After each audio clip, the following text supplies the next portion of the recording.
لبیک اللہم لبیک لبیک لا شریک لک لبیک ان الحمد والنعمت لک والملک لا شریک لک۔ نور وحی یوٹیوب چینل کے ناظرین، آج ہم عمرہ کا مسنون اور آسان طریقہ جانیں گے۔ عمرہ کے 16 سٹیپ بنتے ہیں، میں ترتیب سے جلدی سے ان کو بتا دیتا ہوں، آپ ان کو نوٹ بھی کر سکتے ہیں۔ نمبر 1، جسم کی صفائی کر کے غسل کرنے کے بعد احرام کی نیت اور 2 رکعت ادا کرنا۔ نمبر 2، تلبیہ پڑھنا یعنی لبیک اللہم لبیک۔ نمبر 3، طواف باوضو کرنا۔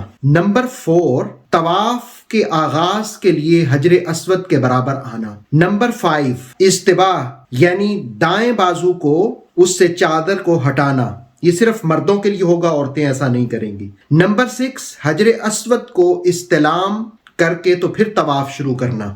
نمبر 7، پہلے 3 چکروں میں رمل مرد کریں گے یعنی تھوڑا سینہ نکال کے چلیں گے۔ اور نمبر 8، دوران طواف مسنون ذکر اذکار کرنا، تیسرا کلمہ پڑھنا، درود شریف پڑھنا، قرآن مجید پڑھنا، سبحان اللہ، الحمدللہ، اللہ اکبر، یہ پڑھنا۔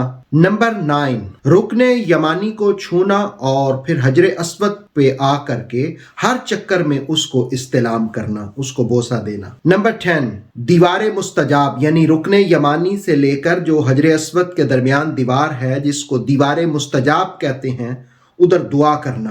نمبر 11، مقام ابراہیم پر 2 رکعت ادا کرنا۔ نمبر 12، ملتزم سے چمٹ کر دعائیں کرنا۔ نمبر 13، آب زمزم پینا اور اس کی دعا پڑھنا۔ نمبر 14، صفا سے سائی کا آغاز کرنا اور نیت کرنا اور دعا پڑھنا۔ نمبر 15، سائی کا 7واں چکر مروہ پر مکمل کرنا۔ اور نمبر 16، حلق یا قصر کرانا۔ تو اس طرح یہ 16 سٹیپس کو آپ ترتیب سے یاد رکھیں، اسی ترتیب سے ادا کرنے ہوں گے تو آپ کا عمرہ کمپلیٹ ہو جائے گا۔ اگر کسی کو کوئی سوال ہو اس حوالے سے تو آپ کومنٹس میں سوال اپنا کر سکتے ہیں، انشاءاللہ آپ کو اس کا جواب دے دیا جائے گا۔